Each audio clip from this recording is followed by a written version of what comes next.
Why is it? Yeah. Keys to the city, baby. When you see us, so you know you really viewing greatness in the making. Double up on facts we stating. Podcasting, cruise control, city, state, the nation. So what you saying, what we saying, prime information. Facts, keys to the city, we unlocking the statements. Streaming every Friday. And ladies and gentlemen, we are back. Clovercrest Media presents Keys to the City for part 2. Well, you got to see me 3 times. You got to see me before this show even started. Ted, who was screwing around with the switches? Who had the producing roles? Was he? Oh yeah, it had to be him. Is the only? Oh, what is this? A Spider-Man meme? Who's that? I was wondering if my screen again, because listen, I know you're gonna go through the CMG podcast. We're gonna talk baseball. We're gonna hit the old spots. We got Joe on. We're ready to go. We're excited. Mets, Yankees, Red Sox, Blue Jays. But I'm like, oh my god, my Wi-Fi's down. The whole screen's black.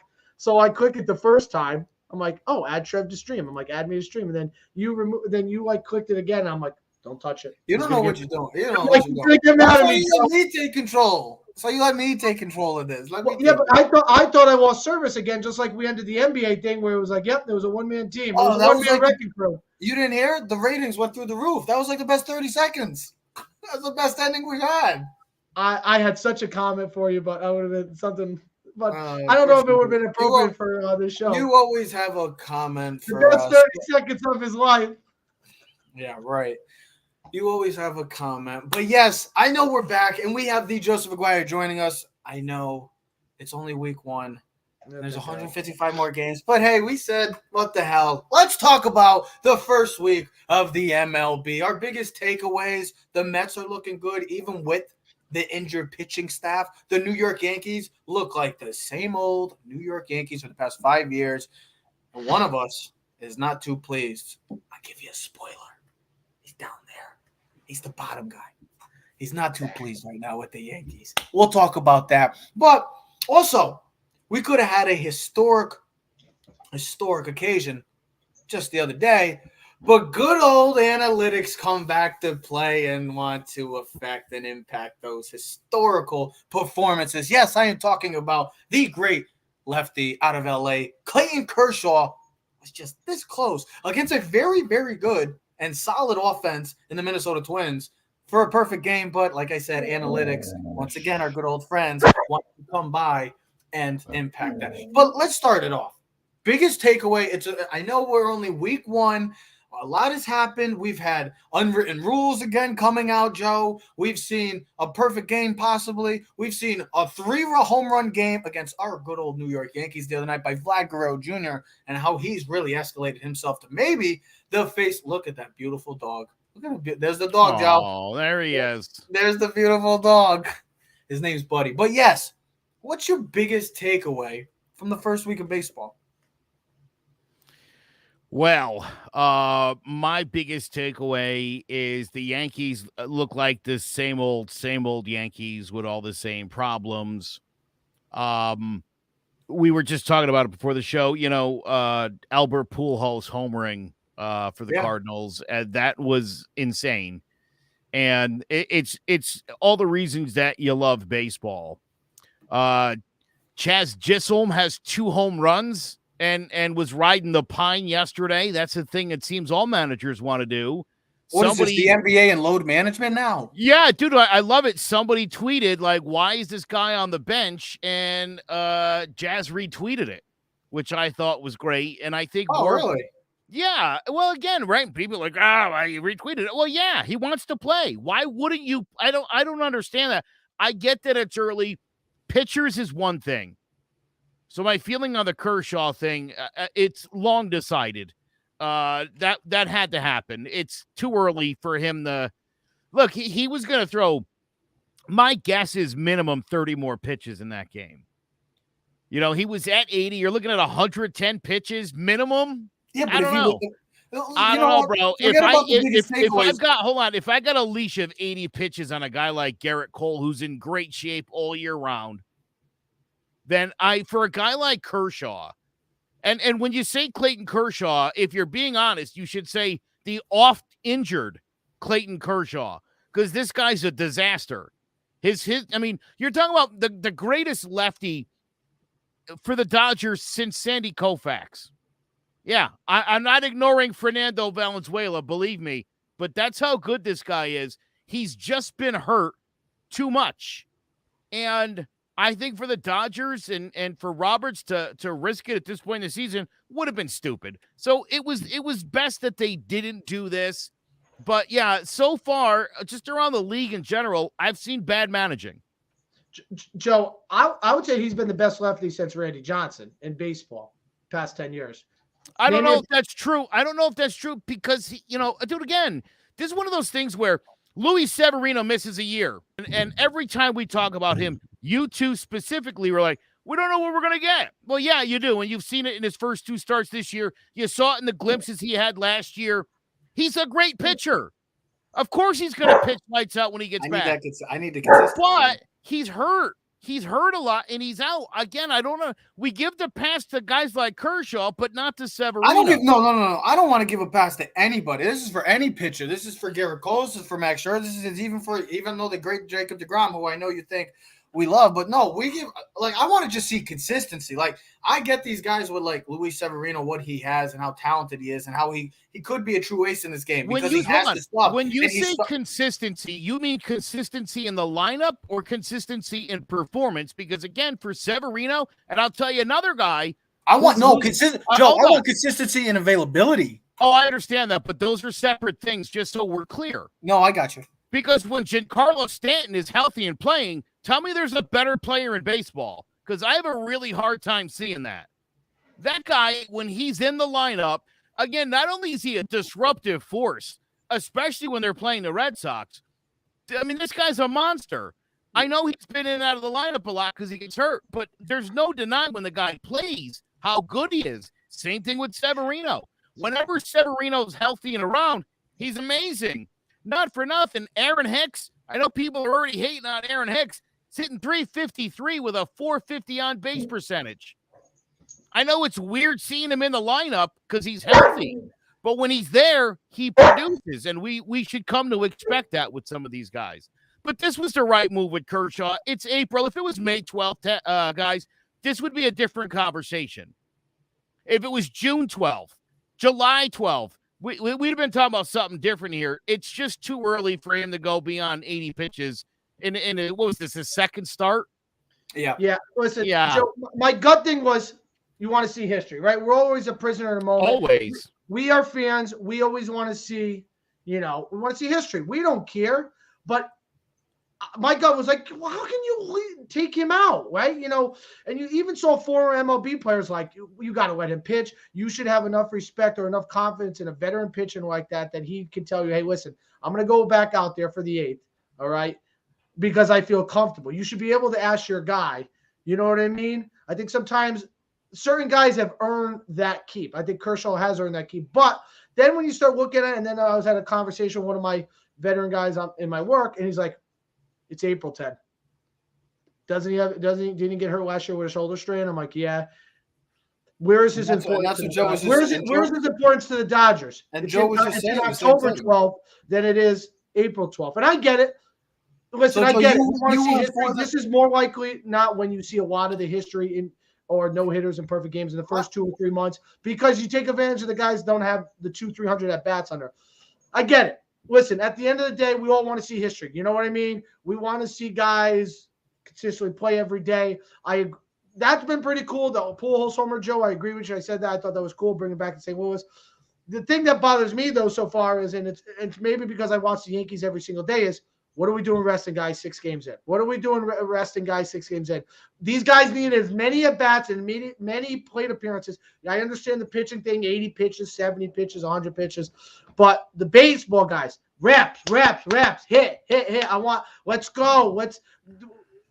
Joey Gallo goes 2 for 3 on Tuesday night. Then we're gonna bench him because and this is something, if we can at least go into the Yankee thing a little bit, is something I think the Yankees are going to have a problem going forward with, is trying to make sure everyone is happy. Enough of the happy BS. Figure out what 9 are playing and play them 5 days a week. Stop trying to get Glaber 500, because what happens is when you take Donaldson off a third and you put DJ, well, now you're taking your best third baseman and putting him at the bench. And now you're taking your second best player and put him at third. And now you're putting Gleyber, who's not defensively that good, at second or shortstop. When DJ's a Gold Glove second baseman. And hold on a second. And Donaldson's hold on. And Gleyber, he's angry about this too. I don't blame him, buddy. He's frustrated. He's frustrated. Hold on. He knocked the ball under the couch, but that's something that bothers me. Go get the ball for him. Go get the ball for him. Gotta go get it for him. No, but my thing is specific with the Yankees. And it's league-wide, too, with this resting players. That's what I said. Has this become the NBA with load management now? Like, all of a sudden, we're taking people out of games, and the guys that are going 3 for 4 the day before, and the next day they're sitting. I think, me personally, I believe the New York Yankees are in probably one of the more trickier situations in the entire league because of the whole Gleyber-Torres factor. And the reason why I say that is because you just said it. Got Donaldson, Kiner-Falefa, utility all guy, LeMahieu, got Gallo. You have players. What about Stanton, Judge? Some guys that might play DH that day.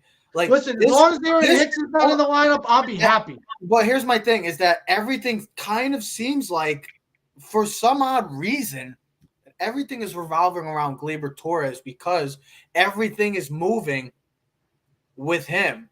Like, everything's moving around him. It's, okay, well, we got to get him in. Look, me personally as a Yankee fan, change of scenery is not the worst thing in the world, ladies and gentlemen. And I truly believe that Gleyber-Torres desperately needs a change of scenery. It's not going to work in New York.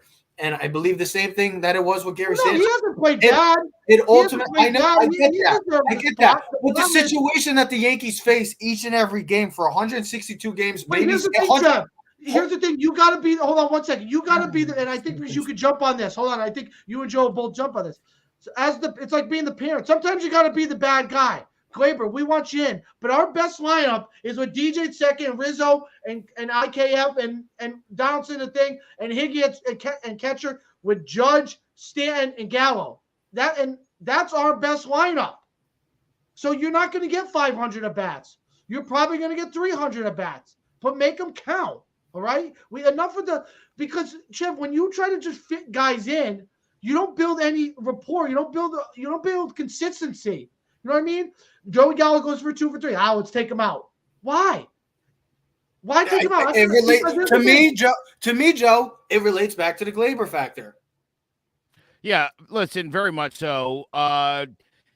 Gleyber-Torres in the DH role is a place I kind of like that guy because, and I've been saying this since they announced they were going to move him from short back to second.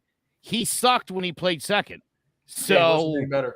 He wasn't, yeah. I mean, you remember the pop-ups he dropped in 2018, 2019 when he was hitting 35, 40 homers? What is it, Luis Castillo trying to catch a pop-up from A-Rod? He looks like that every time there's a pop-up. Look, you can surround Gleyber-Torres with Gold Glovers, and the ball's going to find a way to get to him. They had a chance to turn 2 the other night. He wasn't able to get it done. He is a problem. He's not a good enough hitter. He's only hitting 250 right now. He's been terrible the last 2 seasons. If the Yankees were more than willing to let Gary Sanchez walk, and I still think Gary Sanchez has a ton more value and potential than Gleyber does. Gleyber, again, we've given him a play second, play short. Neither of those things has worked out at all. Well, He's a terrible infielder. It's right down to the fundamentals. Just the way he approaches ground balls is poor. Listen, if you know anything about ground balls, he is awful at second and at short. And like Teddy was saying, you're taking a Gold Glover off a third and a Gold Glover off a second to accommodate a guy who sucks at 2 positions. I don't understand that. Well, and Joe, here's my thing. If the Yankees, the problem is the value right now is low, but if you could package Hicks and Gleyber for a legit center fielder, I'd go do it. Because here's the thing, then you know at least where your infield's at. You know DJ, you know your consistent guys. You can move Marwin Gonzalez anywhere in the infield. You can move DJ to first. You can rotate some things. All right, Marwin can play the outfield. And you can figure out a little bit of the bench stuff, but go get a solid center fielder because please don't get me started on Hicks. The way you guys feel about Gleyber is the way I feel about Hicks. I'm fed up. I threw up enough. It's not that I'm fed up with Torres. I've thrown up enough that I'm dry heaving on him. The difference is right now, Aaron Hicks has a team-leading 350 batting average. I mean, he's producing. I know. It seems like whenever he makes an out, it's a big spot. Here's my thing about the whole Gleyber thing. I don't despise Gleyber. I just think he needs a change of scenery. I just don't think. I think he could. I think he doesn't need a change of scenery, but I think the Yankees' philosophy of how they're distributing the time management between all these players is going to affect them. Because here's the thing. You need to beat the Blue Jays, right? Stop benching guys on the 5th day of the season. You're playing Baltimore this week. Jesus, you're playing Baltimore this week. Bench them then. Don't bench them during the Blue Jays. I mean, it doesn't make damn sense. Bench them in Baltimore. You could go grab the North Haven baseball team and they'll beat Baltimore. That's when you play Gleyber 3 days in a row. Don't bench DJ or Donaldson. What's Donaldson? Because here's the thing. There's going to be a time in June when Donaldson's going to be 1 for 16. Then you want to move DJ over and give Donaldson a day or two rest? Then you do that. That's fine. That's understandable. He's got 300 at bats in. Not game 6, April 12th. We're benching against the Blue Jays. Yeah, the Blue Jays are really benching their best players. No, only the Yankees because we're ahead of the game, right? Don't you know we got 27 world championships. We're still living off of that. Listen, Giancarlo Stanton is one of the issues here too. And he plays the best when he's in the field. And for whatever reason, again, they completely ignore that. And when you log jam, again, to me, DH is where Gleyber would be best. That would be the best position you could give that guy. Just worry about hitting. Put your glasses on or your contacts in or whatever we're doing to fix the eyes here, buddy. He's got to start hitting. He doesn't need to be in the field booting balls and not turning double plays. Let's be honest. I think we all could agree. I don't think Gleyber – I believe that Gleyber will never succeed in New York. With all that they have right now, with all that they have coming up eventually, there's never going to be a place, the perfect place for Gleyber Torres. And I think it's because – and hold on, it's not because of him. I want to say, well, I think it is part of him, but I think it's also part of the Yankees. Developing him also, he has not turned out to be the player that we all expected him to be. And I don't despise – that's the thing. I'm not like – I don't hate – I'm not despising any of either, except for Hicks. My thing is that sometimes the change of scenery is just the best option. When Gleyber was hitting 260, 270 with 35 home runs, the defense was bearable. Yes. And it's gotten to the point where this is no longer going to work. Listen, he's as far as your guy Hicks, again, when Aaron Hicks is in the lineup, Aaron Hicks plays well. Aaron Hicks produces. So until Aaron Hicks is back to hitting 210, then I'm all right with him right now. He's not an issue. Joey Gallo, again, why they benched him after a 2-hit game. It's like, and it's funny. I was listening to the pregame on the radio, Ted, and Booney was saying he really wanted to see Gallo get going. And he gets him going in that game with 2 hits, and then he benches him.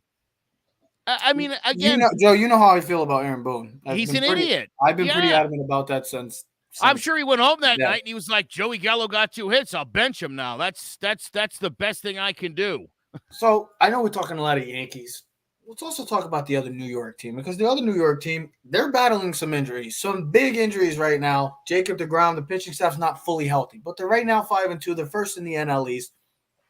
And in the NL, that's, well, realistically, it seems like probably more wide open, but it's going to be probably tougher because of the team that is probably going to come out of the NL and the LA Dodgers. But who's more of a contender right now? Is it the Yankees or is it the Mets? Yeah, exactly. Good luck.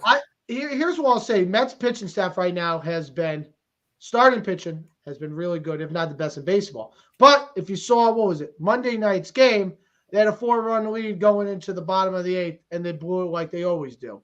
Now, see, these were the arguments where I used to get mad at DeGrom. They pull him in the 8th, the bullpen comes in. You can't blame DeGrom, but but it's a team effort, all right? Just like last night with the Yankees, right? Everything in that bottom of the ninth when Chapman walked the first three guys was, oh my God, they're going to blow it. They're going to at least tie the game up. We're going to have to go to the extra, and then we're going to have to win it when we shouldn't have had to. But Michael King came in and stepped up to the plate and literally delivered, man, delivered like a champ. Came in, 3 strikes, boom, then gets the double play, game over, Yankees win. That's how one teammate picks up another teammate. I think the Mets right now are the team to beat. I think because here's what I look at. Let them win now. And this is something we're used to seeing the Mets.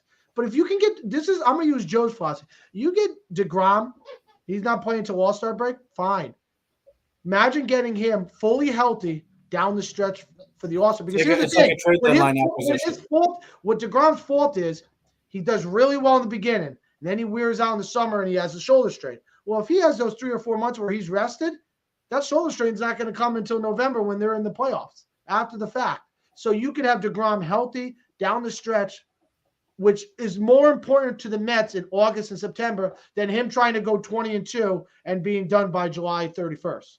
So I think the Mets right now, the way Francisco Lindor looks a lot more comfortable this year in his second season. They have much more balance in the offensive lineup. Alonso's been playing really good. Consistency for them is the key, though. They have the talent, and I look at their division as a much easier division to win. So that's why I'm only going with that right now. But what are we, April 15th?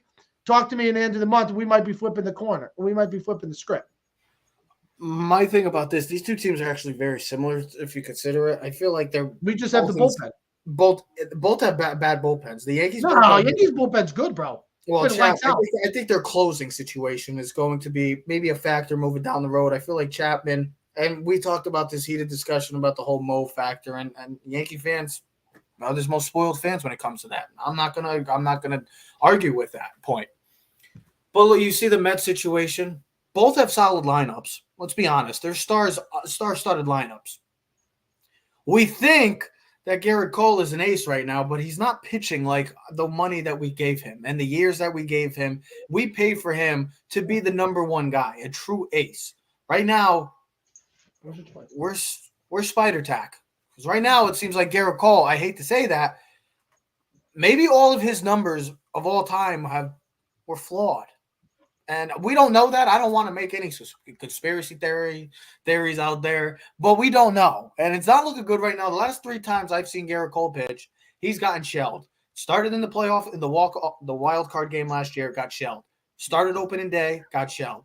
And then his last game against the Blue Jays, got shelled. So it's a concerning. Crystal, Vladimir Guerrero Jr., there's all these factors when it comes to Cole, but mostly spider tack. Yeah.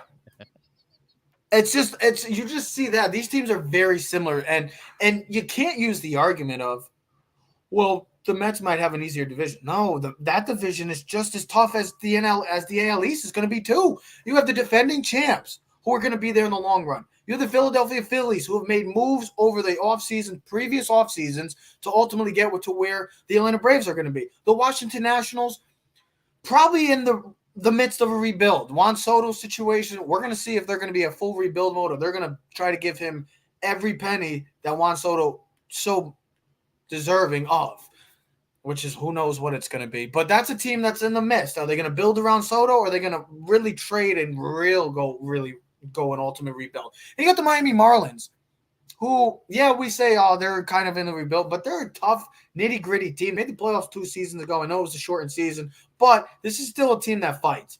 Then you got the AL East. We already know on paper that it's probably the best division in baseball, top to bottom. I know the Orioles are in it, but those 4 teams really stand alone as a division that's just wide open. So if I had to say who's a more contender right now, I would say the Mets, Joe.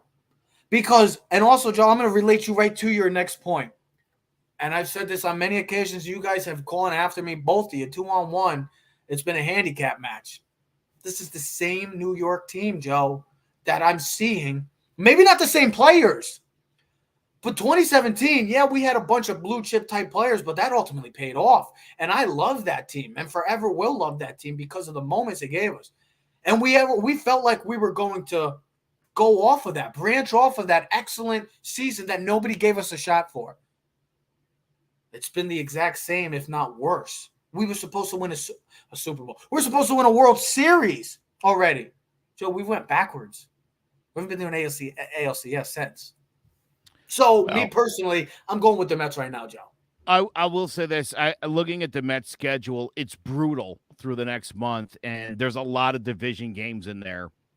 You know, they've got a chance to really beat up these teams and start to run away with it, or, you know, and again, it's the Mets, and so I would be more inclined to think they'll struggle with some of those games. Their pitching has been better than the Yankees so far. And the Yankees pitching's been outstanding. They're second in the league right now, ERA 2.49. Absolutely. The Mets and listen, the last few games, the Mets have been putting up runs. So they're really coming into their own. They're really hitting well. But it's the Mets. You know, I said before the season that neither DeGrom nor Scherzer would make 30 starts. That was I should have put money on that. Now that I think about it, I'm just sorry. I'm looking at the schedule right now for Mets. You ain't kidding. It's brutal. That's a brutal schedule. Other than the Arizona D-backs and the Colorado Rockies, who surprisingly, and they're facing Bumgarner when they do face. But like that's the thing. I'm looking. They got a 4-game series with San Fran. Then they get Arizona again, St. Louis, Philly, Atlanta, at Philly, Seattle, who's we know is a solid team. St. Louis, San Francisco again in the Bay, Philly, the Dodgers in June. San Diego, the Angels, Milwaukee, and then you get Houston. I mean, yeah, you're right, Joe. Brutal schedule. That's a brutal ass schedule, to be honest. And that's a team we're going to see what the Mets are made of, though. And I'm glad they have a schedule like that because we're going to see if they are a contender or not. Right now, they look like they have the pieces to be a contender. With all those division games, though, if they handle Washington, if they can, you know, they play the Braves well, if they can take advantage of the Marlins, you know, Philly's obviously a team a bit in transition. Again, the Mets, by May 12th, the Mets might be 6 games up. And then we could have a really serious conversation to address this question. But, yeah, you know, I do think you have to talk about how good these divisions are in the AL East. You know, everybody sort of wants to write Tampa off. Tampa got off to a good start. Can't ever write them off. Boston's better. Toronto's better.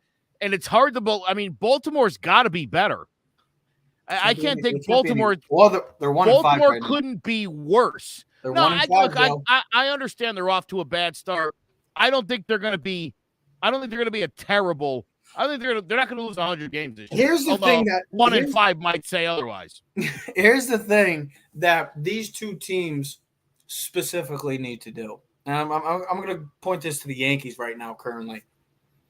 When you're playing teams like the Orioles, like tonight, you're going to have a 3-game series. You have to sweep. You can't be. I mean, I'm not even accepting 2 out of 3. I mean, I know winning a series is great. When you're playing teams like this, and this is for both teams, you have to take care of business like this. You have to take care of teams like this.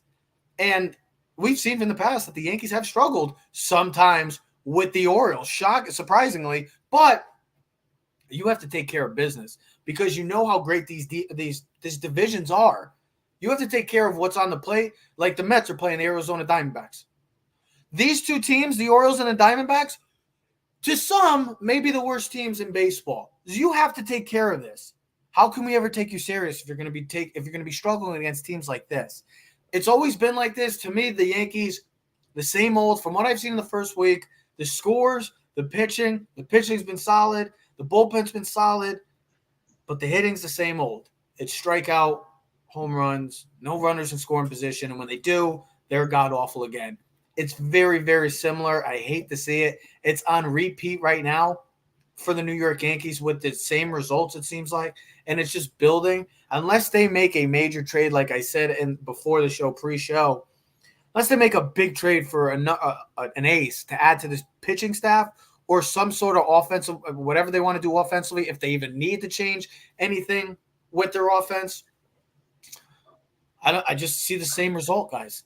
I'll tell you one thing, though. We've never had tell me a different way. Tell me something different. Tell me how. Here's my thing. Can I get Severino of last night? Can I get what I can? And can I get Cole? Listen, it's April. Let it warm up. But I've seen Garrett Cole pitch 2 straight games and he's gotten shelled. And you're going to get. And I don't want to hear who's against Toronto. I know he's well, you're going to have to. If you're going to have to win the division, he's prone to give up the home run ball. I know, but he's given up the long ball. I get that. He's always been that's been one of his weaknesses. But he just hasn't looked good overall. Well, how about the other night when Cortez pitches good and the team doesn't hit? I know. And if you're going to struggle, look, I don't want to hear. Well, he played the Blue Jays and Boston. You have to win the division. You have to play these teams to win the division. What did you expect it was going to be? The Baltimore Orioles, every team? No. The Boston Red Sox improved significantly offensively. Their pitching staff is a question. We get that. The Rays have been a kryptonite of the Yankees, so I don't expect them to go anywhere. The Blue Jays have gone through the draft, but also made significant big deals in free agency. That's all I'm trying to say is that all these teams improved. Yes, the Yankees look different from what they were last year. But when I look at this same team, struggling in runners in scoring position, the clutch hitting has been always a key factor, and it's still the same. You got Aaron Boone, I feel like, trying to overthink all the time. I don't see, unless this team makes a significant trade or something huge, this team, to me, right now, and I don't care, you can call me, oh, he's not a Yankee fan. No, I'm just trying to be realistic of what this Yankee team is right now. I'm not going to jump down their throat a week into baseball. I don't want to jump down. Against the Sox, and I'm just saying, Ted, I haven't seen no change that it hasn't been nothing different to me. But they were viable to win 3 out of 4 and 2 out of 3. And we're talking. My thing is that, Ted, when you're seeing the same thing from 3 years ago, or I'll go 4 years ago. No, I'll go 3 years ago. When is it enough to just say what the hell's going on? What is going on? Here's the thing. What specifically do you want them to do? Judge isn't going anywhere. He's going to be the same player. We got to stop pretending like these guys are something different. We want to scream at Joey Gallo. So do I. But here's the thing. Don't blame the player. Blame the organization. They're fine with Joey Gallo batting .220 as long as he has 35 home runs, 100 RBIs, and 100-plus walks. That's what they want. He's not a 250 hitter. He's not a 260 hitter. He's not going to bunt the opposite. I don't care about that. I don't care about that. No, people, but Yankee fans. Wait, you think that's what the Yankees want? That's what they paid for, Joe. That's what they paid. They didn't pay for a 270 hitter. He's not a Go look at his career. He's never been a 260.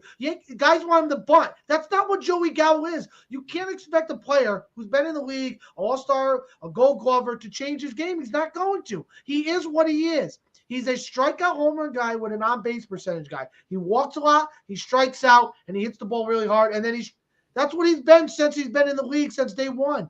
Now, one thing has changed. You can't expect him to start, slap the ball the other way. That's not what he is. Blame the organization for bringing a player like him in. If you wanted someone different, then Brian Cashman should have gone and get a guy like that's on the San Francisco Giants that you don't know who his name is and to play left field. A guy who bats 260, but he's going to hit 10 home runs and slaps the ball around all day. That's not what the Yankees got. Go get a guy like that then. They got a guy who's a home run strikeout walk guy. That's what he is. You already have enough of those. Yeah, but that's what they get. Then blame him. Blame Cashman. Blame the organization. I told you how I felt about the Joey Gallo trade. Listen, these guys think that they've put together a team that's better on defense. Yeah. And thus far, that hasn't proven to be true. I think they feel like they've got guys with really good eyes. Joey Gallo, Giancarlo Stanton, Hicks, Judge, LeMahieu. Haven't seen much of it from any of those guys, really. Even, obviously, last season from the time Gallo joined till now, you're not really seeing a great eye from any of those guys. So I think it's more on the players, really, than it is the coaching, and it's certainly not on Brian Cashman. People always complain. I mean, this guy brings in nothing but superstars. It's not on him if the superstar can't perform.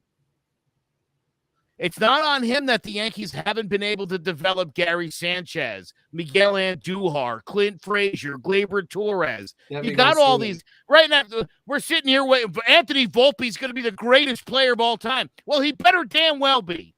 Yeah.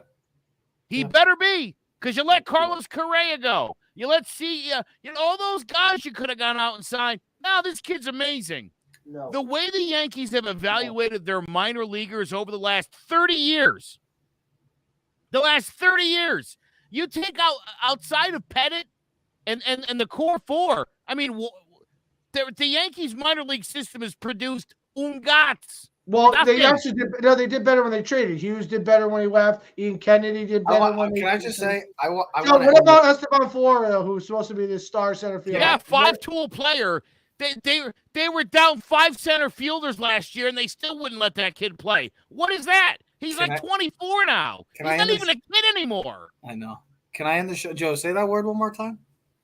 Which word? The word you just said. Your creative word. He's not even a kid anymore? No. The word you just said. What did they produce? What did they produce? Ungats. Ladies and gentlemen, that's how we're signing off after that. The Ugats. I love it. But yes, we'll see what happens with the New York Yankees. Right now, it's only week 1. I say week 1. It's only been a week in baseball. We got 155 more to go. We'll see how they play against the Baltimore Orioles, a team they've struggled. We'll be back next week. Well, first, before we go, we'd like to say, everybody, happy Easter, stay safe, and enjoy with your families. I know I'll be working in the morning, but happy Easter to all from the Keys to the City family. Clovercrest Media presents Keys to the City. We are out. Yeah. Keys to the city, baby. When you see us, so you know you really viewing greatness. In the making, double up on facts we stating. Podcasting, cruise control, city, state, the nation. So what you saying, what we saying, prime information. Facts, keys to the city, we're unlocking the statements. Streaming every Friday.